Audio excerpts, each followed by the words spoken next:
Welcome to No Apologies on Beck, where we are unafraid to speak the truth. I'm your host, Rick Becker, our co-host, Lori Hintz. Hi there. And Lori, you pointed out that yesterday was tax day. Yes, I did. Because it was delayed or whatever, right. extended. Pushed back. Instead of April 15th, it was May 17th.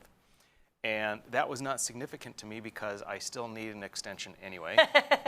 All right, I get that. But in light of that, I thought that, and upon your suggestion, we should talk a little bit about what President Biden has in store for taxpayers with regard to an overall tax plan. Right. And there's nothing exact written in stone, but we know from his campaign and from what he has been proposing very recently and actually ever since he took office. And there's so many hidden taxes in what he has done as well. I mean, I'm not going to just say, oh yeah, that's the tax plan, because there's so much more to it. Well, and by the time it gets to and then through Congress, there's going to be so much more. Right. So what we have really is the skeletal framework of what we're talking about. But CBS News had an interesting, I think, article that did pretty well. And what they said right in the beginning of their article, I think, is a good summarizing statement. And that is, President Biden's ambitious spending plans would significantly increase what the federal government lays out for childcare and education and spend trillions more on infrastructure. It also comes with the biggest tax increase in decades. So, and that's the part we're going to talk about, because he does have a tremendous spending program in store for us. Huge, huge, huge. And of course, the way to pay for it is by taxing the rich. And it's very interesting because I read several articles on this, and it's depending on the source, it either sounds like a great plan or a terrible plan. Isn't that it? That's shocking. Why would that be? That's so right. unusual. And it's not. And it's not a unusual. division of those that happens. want the rich to not be taxed. It's those that believe that it's harmful to the economy versus those that think, oh yeah, just get the rich to pay their fair share, and that's going to solve everything, and we can spend whatever we want. So if we look through this article just a little bit here, it indicates that the top 1% of Americans earn about 20% of the income. So that goes to that income inequality that the left is so very worried about. And we've covered that, and we'll cover it many times more. I would say. That income inequality is part and parcel with a thriving and prosperous society, and that the freest nations have in many aspects the largest income inequality, but that the poor in those nations with the greatest income inequality are the best off. That their standard of living is so much higher than those that live in the countries with very little. That's the thing that they never think about. They just don't think about the difference, you're right, with the least in your society. And those who are the have-nots in the United States of America have it great comparatively. I mean, really, look at third world countries. Right. It's not even close. Well, it's kind of a maybe slightly crass way to say it, but many years ago, I thought it was very well said. It was by a guy, an immigrant from India. And he said, it's amazing to go to a country in which the poor people are fat. Oh, so kind of a crass way to say it, but what he's getting at is that the truly poor, the impoverished, emaciated, starving, are looking for basic needs. When you were, Sarah, you and I are the same age. Did you ever get the Biafra story? I'm sorry. I'm older by like 3 months. Okay, I'm sorry, what? Okay, so when you were a kid, did your parents ever give you the Biafra story about like starving children in Africa? Did you ever get that story? Well, I got the starving kids in Africa all the time, but I don't know what Biafra is. I don't know. That was part of the story in my family. It was like these poor Biafrans are, I don't know. Sounds I'll have racist. to do it. I'll have to look it up. I never understood it. I just remember hearing Lori it. Hintz. Yeah. Okay, but hey, that top 1% that makes 20% of all income, they pay 40% of all taxes. Well, there you go. So it's interesting. I don't know what the fair share should be, and I think on the order of 10% of the top 10% of income earners. It changes year to year, but I believe it's on the order of 70 or 75% that they, or perhaps it's even more than that, but they pay on the order of 75% of all taxes, the top 10%. So I'm not sure what fair share would be, but let's get to the taxes just a little bit. Part of what Biden wants to do is to roll back, undo what Trump did. Of course, we see that in every facet of, he wants to pretend like Trump didn't exist. So Trump rolled back the tax rate for many earners, and this is going to undo that, especially for the top tax rate. Here's the thing, what they think it's going to bring in is so much less than it's actually going to bring in. And here in this article, they say a couple making a household income of $2 million could pay as much as an additional $36,000 a year. So the thing here is, yeah, that's a hit to the rich, and maybe everyone says, yay, the rich are going to sock it to them. That's not the $36,000 from a $2 million couple is not going to pay for everything Biden wants to hand out for free. It's not the answer. That's not nearly the worst of it. Raising corporate tax rates. Yeah, that is the real problem right there, actually, because it hits the small businessmen the hardest. Exactly. They used to be 35%. We were one of the worst in the world. Yes. And under Trump, it went down to 21%. Which was so great. He wanted it lower, and it should have been lower, but then you had people like, what's his name, not Rubin, Marco Rubio. Oh, yes. To jack it up and get it up to 21%. But the point is, corporations don't actually pay the tax. They're a conduit. The consumer pays the tax. So and the problem is that Biden knows this. The leftists know this, but they still beat the drum that says somehow people can get a free lunch, that the corporations are going to pay the tax. The big, bad, evil corporations are going to pay a tax. They don't. They don't. What people think, well, they'll just take less profit. That's not how it works. That is not how it works. Let's say they make a 5% profit. Maybe they're going to go down to a 4.5% profit. But the main thrust of it is going to be that the consumer pays that tax. They get the brunt of it. So they expect that that's going to bring in $2.1 trillion over 10 years. So I'll take them at their word. $2.1 trillion is going to be born by the middle class, who are going to pay more. Now, it's either pay more for the product, or it's a compression of the wages. So you're not going to get a raise when you normally would have gotten a raise. Corporations don't pay it. They get it out of other people. He also wants to give $80 billion to the IRS to look for tax cheats. Oh, that one was the one that got me. I'm sorry. Are you kidding me? When I saw that, I actually could not even believe it. Yeah, I'm shocked on that one. That is a real problem. And I'm going to get to one more here. Okay. Capital gains tax. So the thing here is that the top income income tax rate right now is 37%. Yep. Okay, he wants to increase to 39.6. Right. The top capital gains tax is 20%. He wants to increase it to 37, or actually 39.6%. So basically doubling it. The problem is, if you tax something, you get less of it. When you tax capital gains, what you're taxing is investment. So you get less investment. Who does that hurt, Joseph?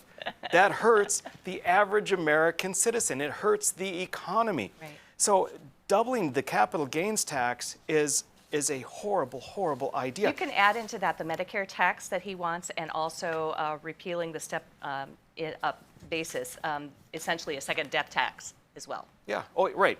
He wants a bigger death tax. Yeah. The Republicans have been calling it the Biden's American Bankruptcy Plan. It's a good label. It is a great label. They're getting a lot better with their messaging, I have to say. It's a great label, and everything that he's doing, it sounds good. It's populist in nature, but it's harmful to the economy and hurts everyone, especially the middle class. So Biden tax plan. All right, folks, next up we have Daryle Mindeman, the Young Republicans chairman. He's going to be up and talking to us about lots of good stuff, including some quotes from former Governor Ed Schaefer. Stick with us. We'll be right back.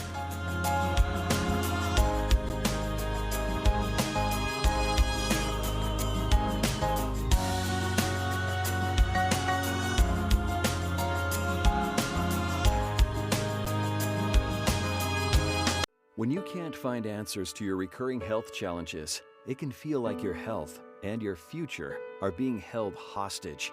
The Wellness Way is a network of health restoration clinics that think and act differently to solve the health challenges others can't.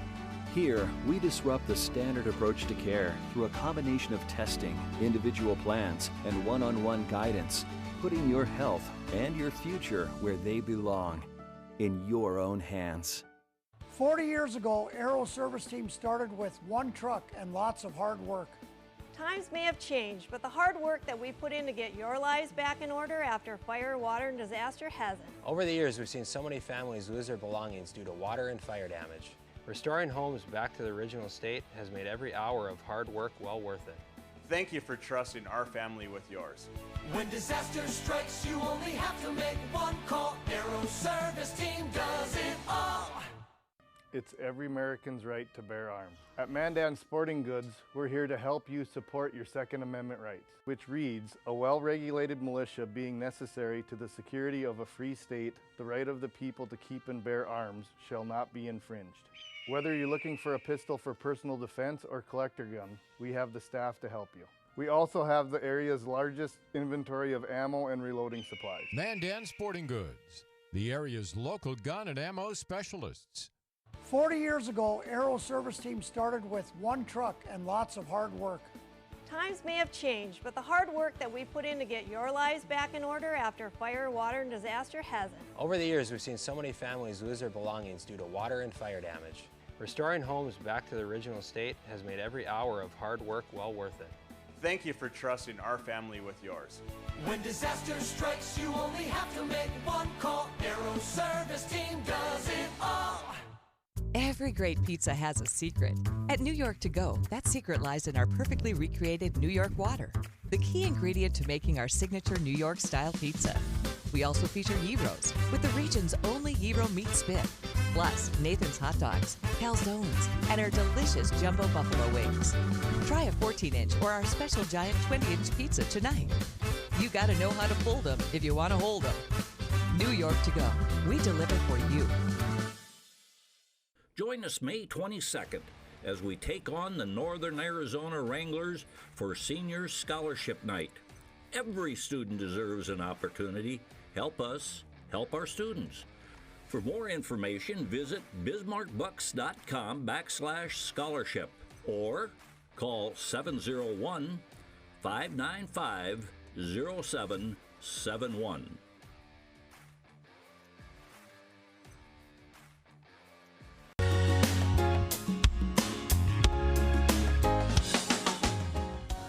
And we're back. It's No Apologies on Beck.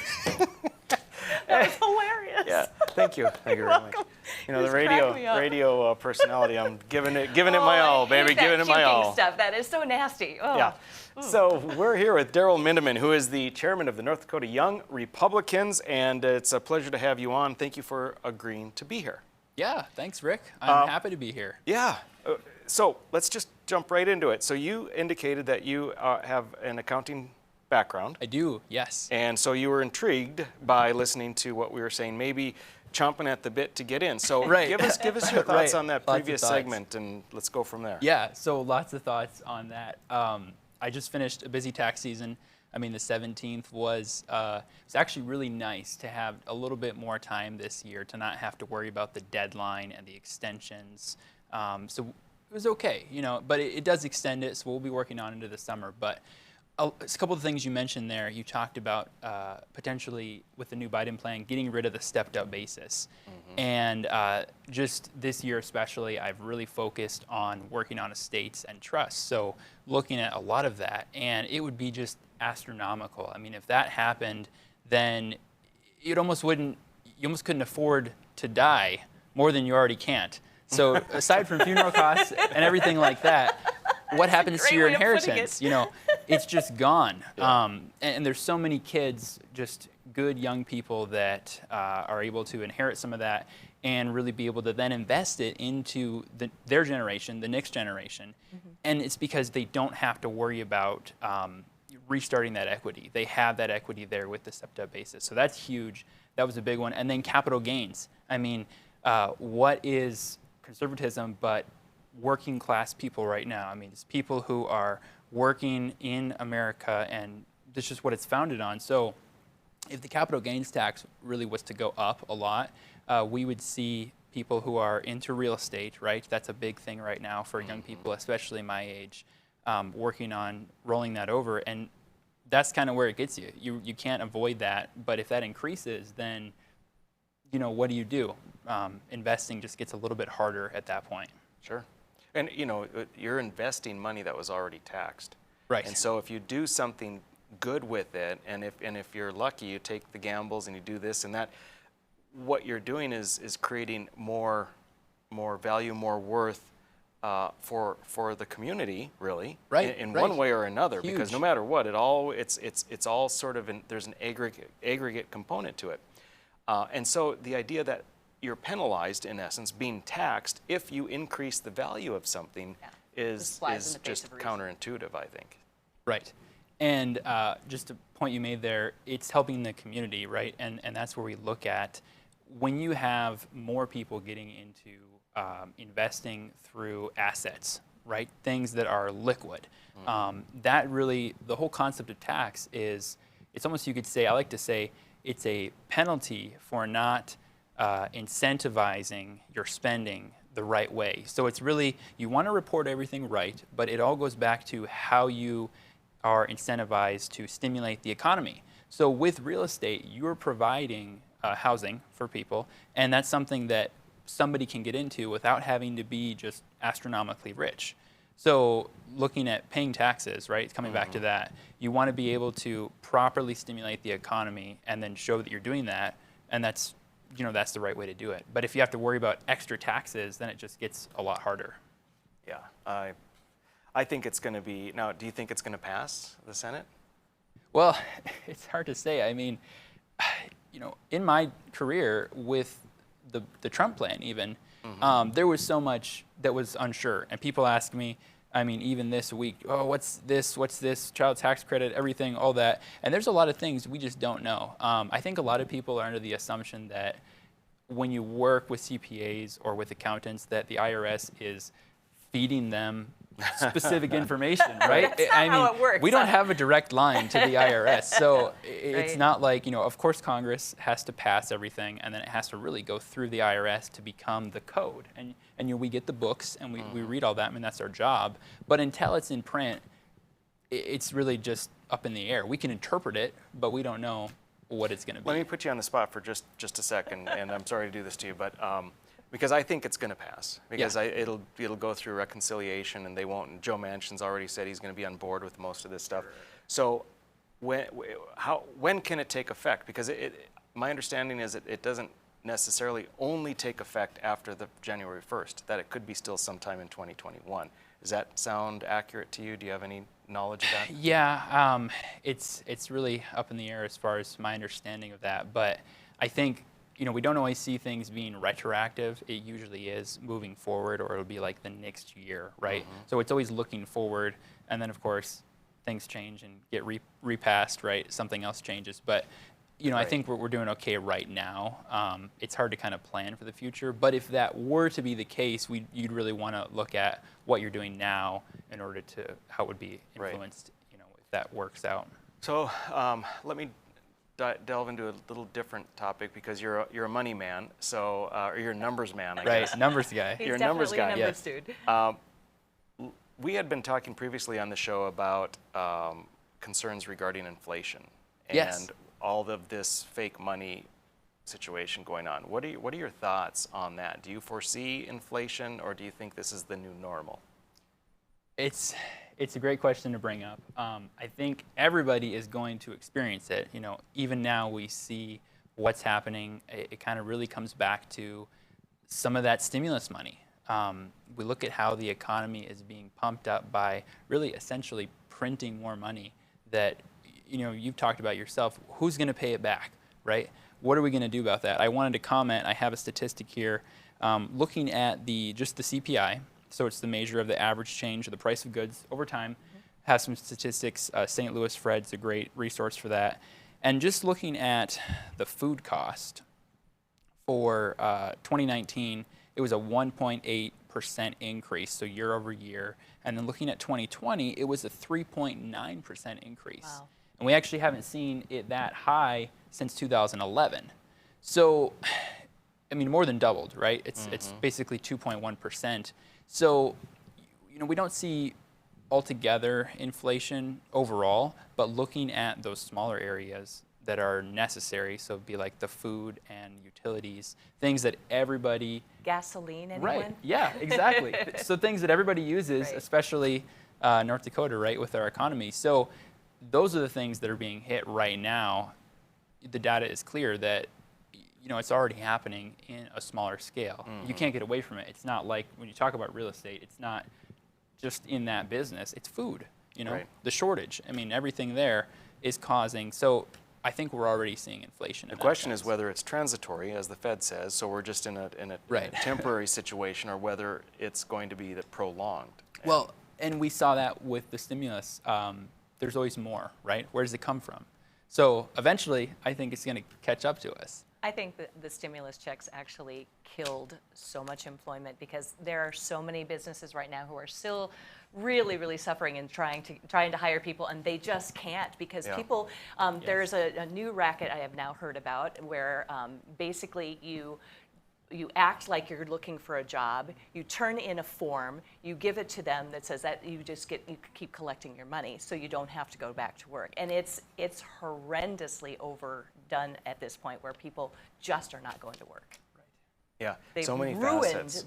So many facets of the whole CARES Act and the America Rescue Plan, and all of it that is just one thing after another. It's like dominoes, and they all hurt the economy. At least when you do it to the extent that they're doing it. Right, right, and that's, you know, conservatives, we're all for hard work and supporting people. So you just said to the extent.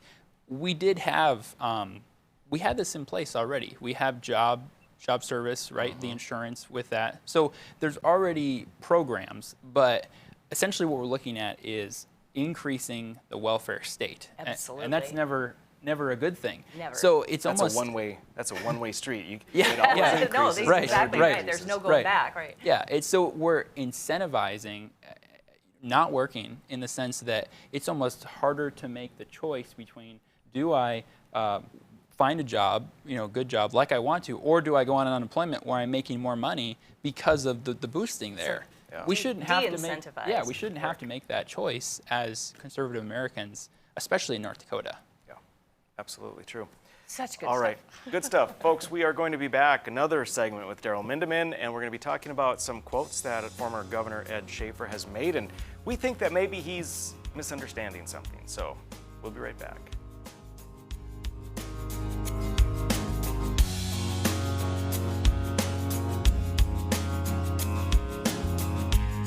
When you can't find answers to your recurring health challenges, it can feel like your health and your future are being held hostage.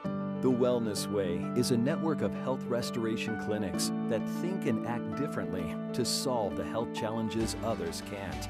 Here, we disrupt the standard approach to care through a combination of testing, individual plans, and one-on-one guidance, putting your health and your future where they belong, in your own hands. 40 years ago, Aero Service Team started with one truck and lots of hard work. Times may have changed, but the hard work that we put in to get your lives back in order after fire, water, and disaster hasn't. Over the years, we've seen so many families lose their belongings due to water and fire damage.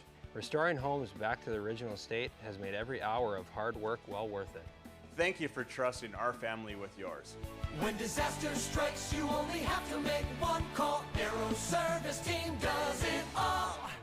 Prairie Patriot Firearms and Training is the region's most complete gun and training center. 5-lane indoor range, a gun shop, and a certified training facility. Firearms training courses are offered daily for new, intermediate, and advanced shooters. If you're not comfortable in a classroom setting, Prairie Patriot offers one-on-one private lessons, from basic self-defense training to concealed weapons testing, along with a full line of guns, ammunition, holsters, and concealment clothing. Prairie Patriot, 3930 Memorial Highway, prairiepatriot.com. 40 years ago, Aero Service Team started with one truck and lots of hard work. Times may have changed, but the hard work that we put in to get your lives back in order after fire, water, and disaster hasn't. Over the years, we've seen so many families lose their belongings due to water and fire damage. Restoring homes back to the original state has made every hour of hard work well worth it. Thank you for trusting our family with yours. When disaster strikes, you only have to make one call. Aero Service Team does it all.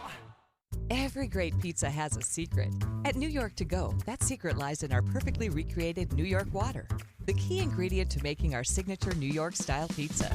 We also feature gyros, with the region's only gyro meat spit, plus Nathan's hot dogs, calzones, and our delicious jumbo buffalo wings. Try a 14-inch or our special giant 20-inch pizza tonight. You gotta know how to fold them if you want to hold them. New York To Go, we deliver for you. It's every American's right to bear arms. At Mandan Sporting Goods, we're here to help you support your Second Amendment rights, which reads, a well-regulated militia being necessary to the security of a free state, the right of the people to keep and bear arms shall not be infringed. Whether you're looking for a pistol for personal defense or collector gun, we have the staff to help you. We also have the area's largest inventory of ammo and reloading supplies. Mandan Sporting Goods, the area's local gun and ammo specialists.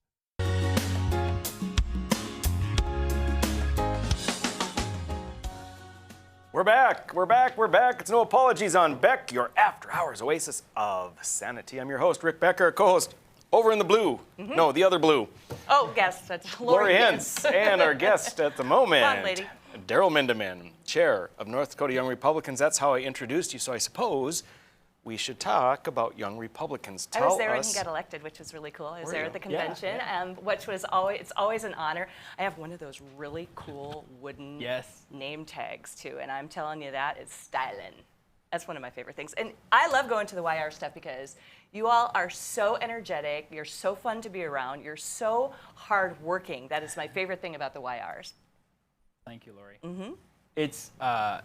It's been a good run. You know, I've been with Young Republicans for really right at the beginning. So I got introduced to really North Dakota politics in 2016 for a particular governor run. You know, just kind of getting excited about that. And went to convention, everything. I was living in District 8 at the time. It was a great time. And then just right after that, I stayed connected with a lot of the people I had met, and I was invited to come to basically the first convention, you know, the event. And before I knew it, I was running for treasurer, go figure, being a numbers guy. And so it was great. I got on with that. And so then I've been, you know, with the group ever since, and then now this year, so it would have been 2020 in December when you were there, right, at the convention. Correct. I was elected to be the next chairman. So with Young Republicans, really our goal is to recruit, train, and elect. That is what we focus on. And breaking that down a little bit in the recruit, really it's so that conservatives, young people across North Dakota can get connected to each other. We really just want to make it so that people can jump in, get into just an area where they're aware of what's going on. You know, that was my biggest thing. I didn't know what was going on. I didn't know how to find out what was going on. So we utilize really just a big thing we do to get people connected is we use things like Telegram, those apps that are now for connection, right? Communication amongst members, biggest thing there. So that's the recruit, and then train, personal development. We've done a lot of smaller events, so not like a statewide conference training per se, but in different towns. We've done little trainings that have gone over really well, had a lot of people run through those in the last few years. What do you learn at training? Training, we had a big thing with Mark Hare for the Center for Self-Governance. That was a great one. Excellent. Talked all about just really how to conduct yourself as an individual in not just a party per se, but in different facets of government, where you can be the best fit. That was one of my most favorite Great ones, takeaway. as a conservative, where you can be the best fit.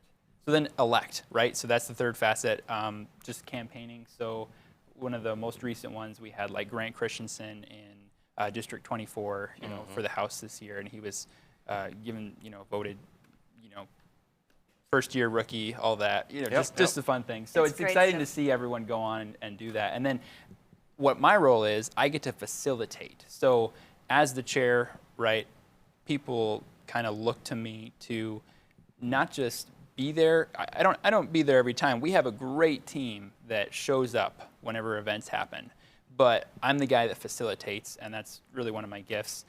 with the numbers and everything, kind of be a little bit more analytical. That's awesome. So that's it's what I do. fantastic that folks like you are, young folks like you are getting involved. So important for the future of the country, of the party, of our communities. I want to jump right in because you are a young Republican. You are very much in tune with the grassroots movement. We know that just recently a series of reorganization meetings for the district reorgs, the Republican Party, have taken place, and there was a lot of hoopla going on. And one of the things that came out was a news story. Go ahead and pull it up, guys. And former Governor Ed Schaefer, who has been a very good voice of conservatism and representing the people, had a couple of quotes. Now you notice that the title of the story says, "Censures of North Dakota Republican lawmakers follow Luke Simon's expulsion."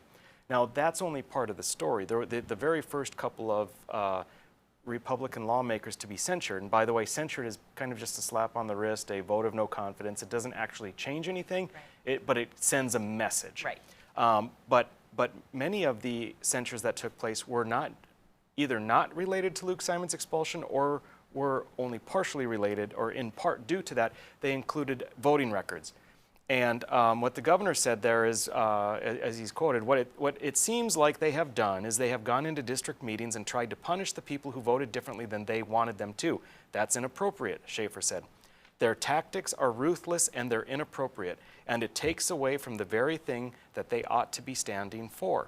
So you and I talked just briefly before the segment, and our impression is that former Governor Schaefer is being advised or is hearing about this from people that are not maybe telling an accurate portrayal of what's really taking place, because his message, it sounds are ruthless. Well, I think I'm still on ruthless. But see, here's the thing. You and I and Daryle, we all know that this is grassroots, and it's coming up in all. And so, if the governor understood that, if former Governor Schaefer understood that, this is a grassroots movement. And so, when we want people to have a voice and to hold their legislators accountable, this is exactly one of the options that they have. Exactly. But if he's been told that it is a couple of masterminds that are manipulating things, then I think that's where he's going. So I know I've taken a good portion of this part of the segment, but Daryle, I wanted to get your takeaway because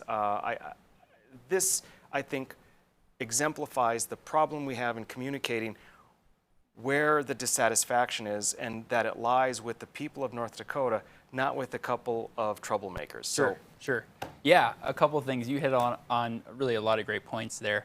But in that article, it talked about being ultra-conservative. And I had to laugh. What's an ultra-conservative? I mean, aren't we all just conservatives? It's conservative versus progressive, right? So as conservatives, I think we all want the same thing, right? And that's just a better state, just all together. So as conservatives, we're kind of not sure what that ultra-conservative is. Really, we want to look at the people that are involved. How do you get involved in the political process? So I think what we're seeing at these district conventions is people who want to have a voice and want to let their legislators know what they think. Mm-hmm. So grassroots in itself is not led by just some conniving group. I mean, it just doesn't work that way. People see what happens. They may see a censure or something and say, I'm interested in what happened there, and then look into it more. And then when they come to their convention, that's something that they decide to do. That's not going to be funded or led by any one person. That's people that are really into their state and want to see their conservative values be represented at the Capitol. Yes. So that's their way. The censure is their way to tell their legislator that they're not excited about choices that were made, whether it's one issue or a variety of issues. And it's been both there. It's all over the place. So there's a lot of different things. I think it leads back to that. Just a good reminder that legislators need to be in touch with what their constituents are excited about. Yep. Whether that's holding more town halls, I know, right? Yeah. Senator Kramer's done a great job at doing that in the past. So even if House representatives or senators were to do that on a more regular basis. Just be a little more communicative, perhaps, with the constituents. Yeah. So I think that's a great way for people to feel like they've been heard and not have to necessarily take it to such an extreme level. But right, we have the reorganization. So that was what that was for. It was an opportunity. So again, back on the comment, I don't think there's anything malicious about following a political process that is there when you want to make it known your opinion. Exactly.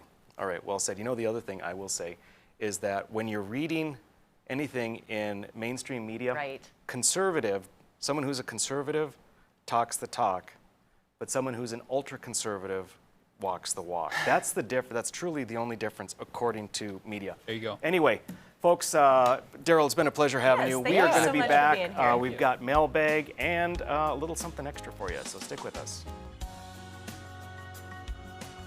Bringing you a fresh view on local issues and different perspectives you won't get on the mainstream media. Watch us weekday afternoons at 4:30 Central Time on Beck News and at beck.news.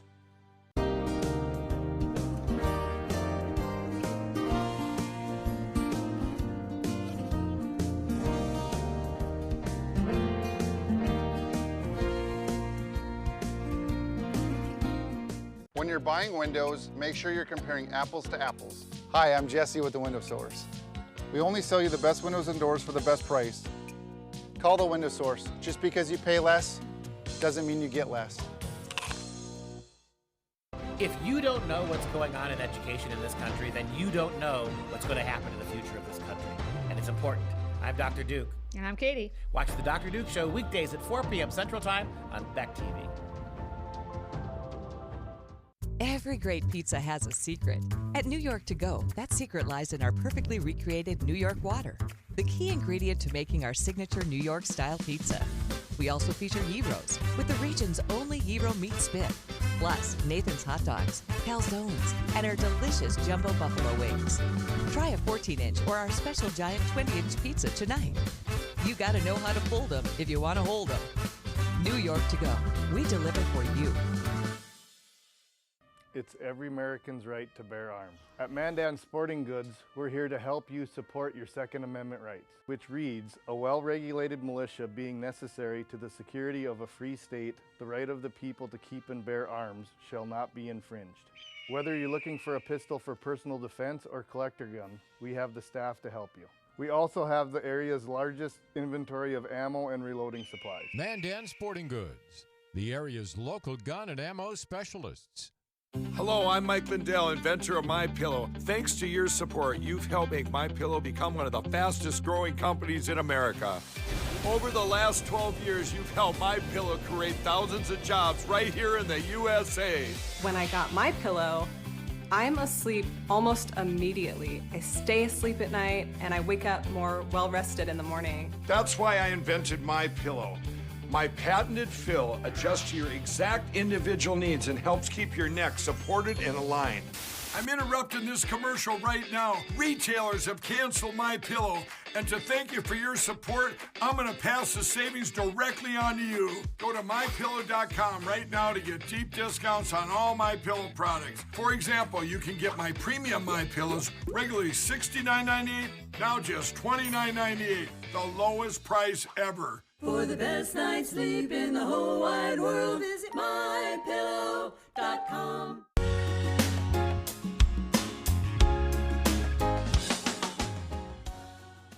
Alrighty, we're There back. you have it with mailbag. No apologies on Beck. Time for mailbag. Lori, take it away. Okay, let's show our very first one right off the bat here, and we'll get rolling in with our mailbag. So this is from, this is so interesting because this is from Facebook, and this is talking about having Josh Gallion on. And the next slide that you will see shows nothing to do with that topic. It's just the way it rolls sometimes on Facebook, folks. People get, they're like, okay, this is an opportunity for me to put something up here too. Well, it's like being at a cocktail party. It is. People It's will get out whatever they exactly want to like say. It doesn't have to be with the topic. And that's actually very, very, very true. So this next one says, I don't know if I spoke on this topic yet, or I don't know if you spoke on this topic yet, but can you please explain exactly what a convention of states is about? What would happen? And then another very, very kind viewer says, well, you should be able to get a pretty good idea of it here, and then puts a video up in there. And then you responded via No Apologies by saying, that's a great idea. We hit the topic once months ago, but I think it would be worth hitting it again in the near future. So what we have decided to do tonight is give instant gratification to our viewers who are asking for information on that topic. And we went back to our archives, and we will finish our show with our 5th segment today, talking about Convention of States, just because of that suggestion. All right, let's go on to another one of our mailbag items. All right, this one says, one word, and if you look at the subject, it says brain food on subject. One word for where Biden is sending the country, dystopia. And so that they're suggesting for us a brain food word. I looked it up. I'm just going to give you a quick brain food in addition to your mailbag. Definition of dystopia is an imagined world or society in which people lead wretched, dehumanized, fearful lives. Dystopia. All right, our next one on mailbag. I just thought that was a great idea. It's coming. We have such smart people, too. All right, so on this one, you'll see that it says, is $1 million lottery for the vaccinated like the Hunger Games, or is that just hyperbole? Now, the important part of this one is at the bottom of the page. Do you see what that is? It says, visit the COVID-19 Information Center for Vaccine Resources. In other words, we got the disclaimer from Facebook fact checkers, air quotes. So then if you look at the next one, you will see, remember in 1996 when President Clinton said the era of big government is over? 2 years earlier, Senator Biden said, I am one of those Democrats, blah, blah, blah. And then if you look at the very next slide, you will see the rest of the slide. Yes, and if you can believe it, on the bottom we got COVID fact checks by no mention of vaccine in the Post. Nothing about it. And I have to ask the question, are the words Clinton and Biden triggers for COVID? Because there's no correlation whatsoever with the fact check. It just makes no sense to me. That's crazy. All right, and the very last one here is, hello, haven't seen it, or am I missing it, but where can we get or place an order for the No Apologies bourbon glasses? Really want to order some if we can find out how. Thank you so much for any info that you could send. And this was a private message just sent to our chat, messenger for our No Apologies site. And I thought, wow, it's going to make us think a little bit more about our swag, because we've talked about it before, about having some swag, and people do love the No Apologies. It's got to be something that can't be that hard. So let's have it be on our action item list. Okay. By next week, no, I won't be here next week. No, I mean, why are you saying that? Anyway, very soon we will have how you can get these glasses very soon, I promise. Yeah. We really do need to make them available, because I think people are clamoring for them, so thank you. Mailbag, all done, and we're going to do Article 5 when we come back.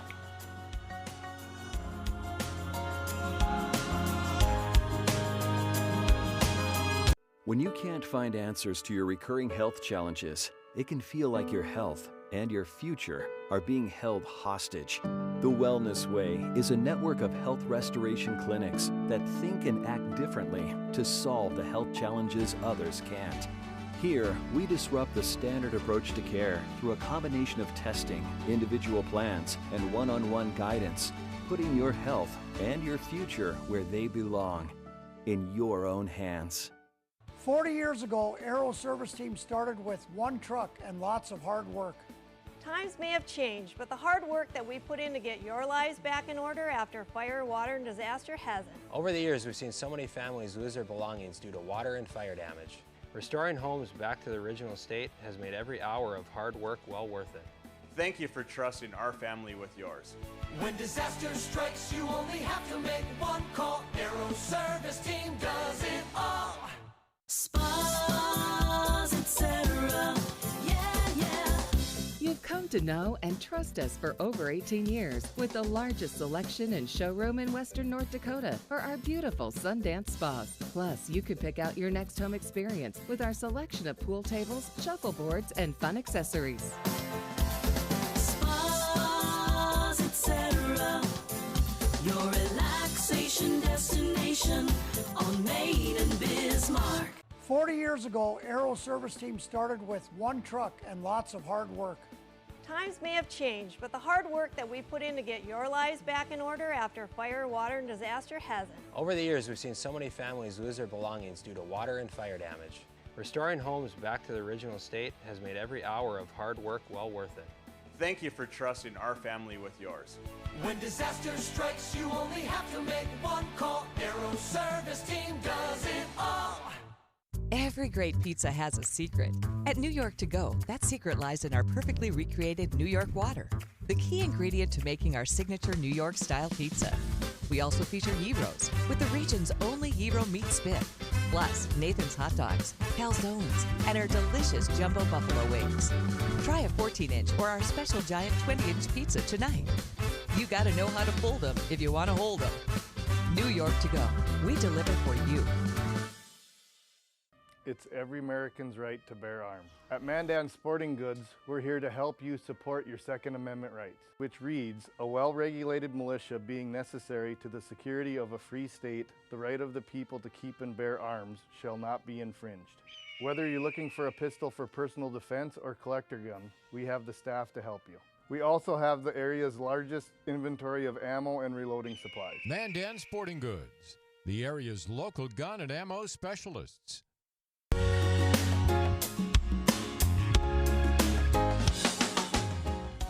All right, we're back. No apologies. You guys, you made it. It's the fifth and final segment.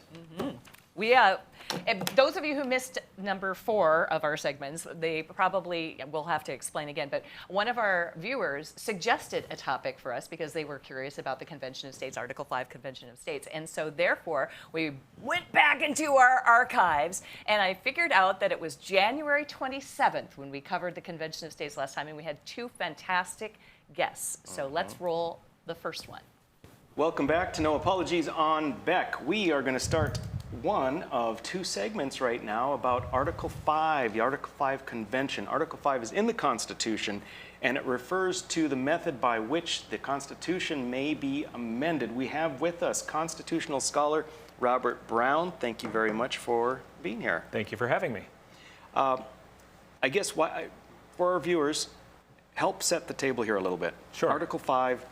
Big topic, what's it about? Exactly, exactly. In the U.S. Constitution, Article 5, that is the section where we can make changes to the Constitution.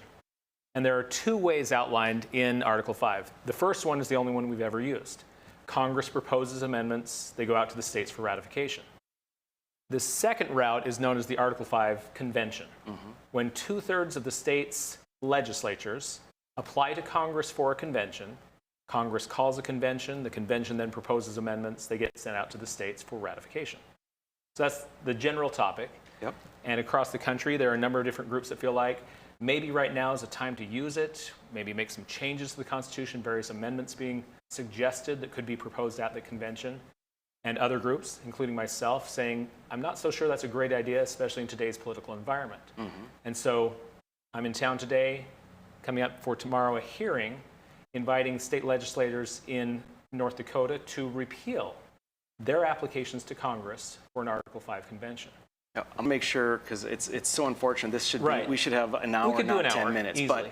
But a couple of the things that I pose, and in full Sure. transparency, I was one of the delegates for North Dakota at the convention, mock convention of states. The 2016. Yeah. And there's a couple of things. One, Article 5 is in the Constitution because the framers wanted in the Constitution with the ability. So it's hard to say we love the Constitution, but not this one part. The second thing is, what about faithful delegate? Because North Dakota has legislation, faithful delegate, where if they try and do anything beyond what they're sent for, they're brought home, essentially. I'm glad you brought that up. Okay. Yeah, absolutely. We have a minute and a half. Okay, minute and a half. The first part was simply, because it's in the Constitution, yeah. And really, even Madison, in 1788, 1 year after they wrote the Constitution, he was already pushing against people using it. Wrote a letter to George Tuberville, November 2nd, 1788, specifically saying a convention that would be called by 2/3 of the state legislatures was his concern. He said, I would tremble for the result of a second convention. In the present temper of America was his concern. And that's my concern as well. If we were in very different political times, it might be something I'm not so concerned about. But the other thing, your second question again was with regard to faithful delegate. Yes, that's right. And for that, the second half of the sheet I gave you shows historical precedent of legalities, the legal precedent. The 1787 convention set a precedent that conventions can ignore their commissions. And ever since then, in every state constitutional convention, they have upheld the idea that state legislatures have no authority to limit their delegates. I want you to look through that on your own time, because it's summed up in corpus juris secundum, where it says the convention delegates are the direct representatives of the people, not the states, and as such, their power may not in any respect be limited or constrained by the legislatures. So there's a long legal history ever since 1787 that the state legislatures have no authority to limit their delegates to constitutional conventions. They're a supreme authority because they represent the ultimate sovereign power of the people. The power of the people. Yeah. So let's go ahead and run the second clip. This is from Representative Kim Koppelman, who takes the opposite side, and then we're going to have a brief moment to discuss the overview of it. So we'll go ahead and run. I used to believe that a runaway convention was a real problem. I used to mouth those same words. We better not ever have a constitutional convention because, my goodness, it might run away, and wouldn't that be awful? Until I started to really study the issue and dig into it. And then I learned that it really is something that we should not shirk, we should not be afraid of. You made the point earlier, and I think it's a good one, and that is that most of the good people that I know, and there are a lot of good people who are afraid of a runaway convention, therefore they detest Article 5. They wish it was not part of the Constitution. And yet they call themselves constitutionalists. Well, I don't take the Constitution in bits and pieces. You either embrace it or you don't. And the key is Washington is out of control. The federal government is out of control. So the question is, do you trust Washington more than the states, more than your state legislatures, who, if you want to talk about partisanship or ideology, Republicans or conservatives are in control of far more state legislatures than the other party. And I don't trust much of what comes out of Washington, D.C. these days.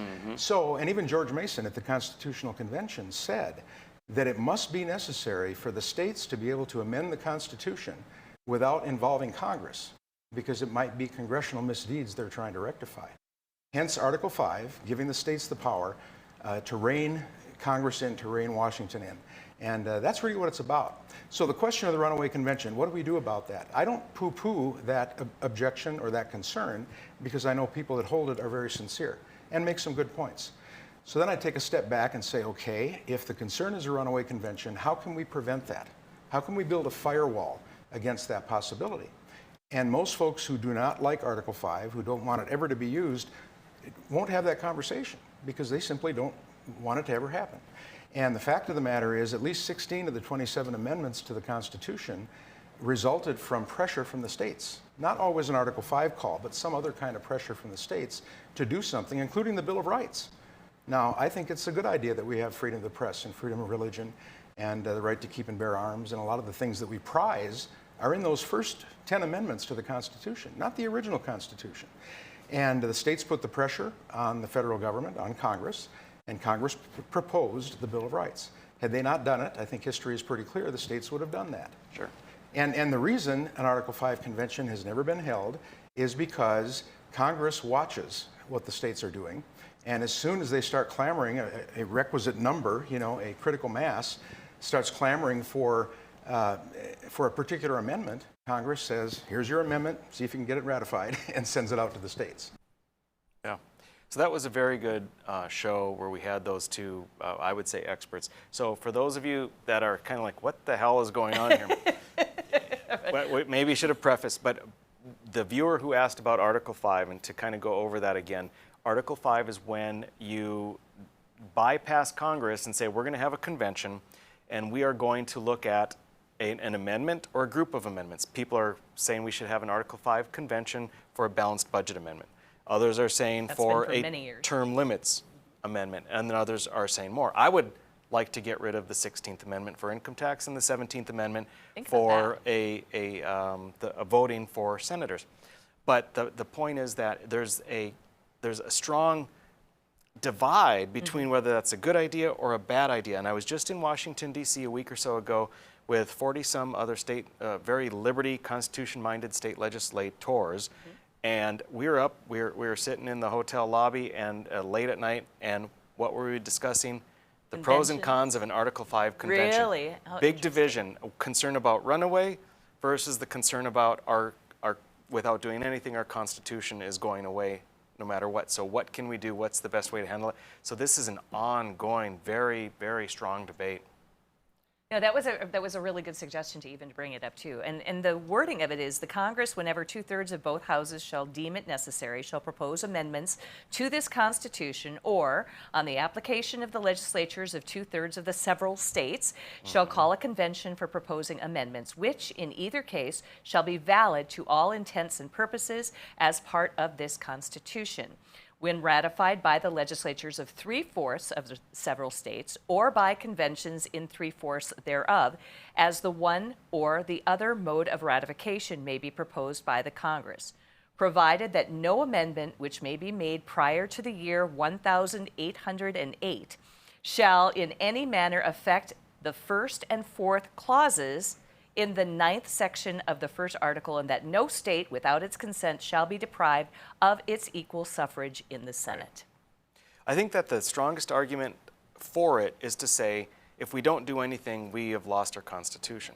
In my mind, for me, the strongest argument against it is, if we're not listening to the Constitution now, what makes you think we're going to listen to the Constitution once you've amended it the way you want? That's a really great point. And secondly, on that argument is, rather than have an Article 5, start employing nullification.